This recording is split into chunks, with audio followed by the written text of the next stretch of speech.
Motorda album. İki dert çıkrasını vatk bu. Westside. Yeah. Bu просто outro mı kendimi gerekli de düşünüyor musun? Haha. Tamam. Düşünüyorsun değil mi?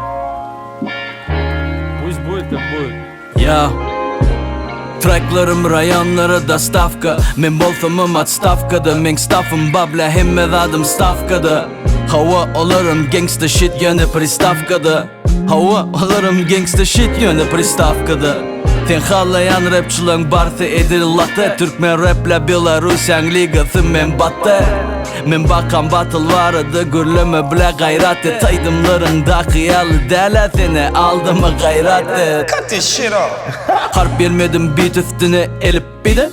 Industriye dalıp bidir. Blaze bitir. Kanlı bir gram bir liter. Mic önünde donup bitir. Şunla da flow'um yetti. Kariyeran aldı yitir.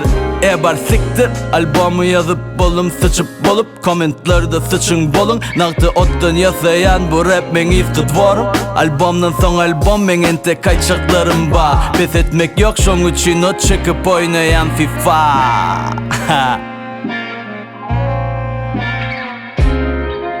Woo! So woo, my nigga. Krasnovodsk. Кидать kenar yakın. You heard?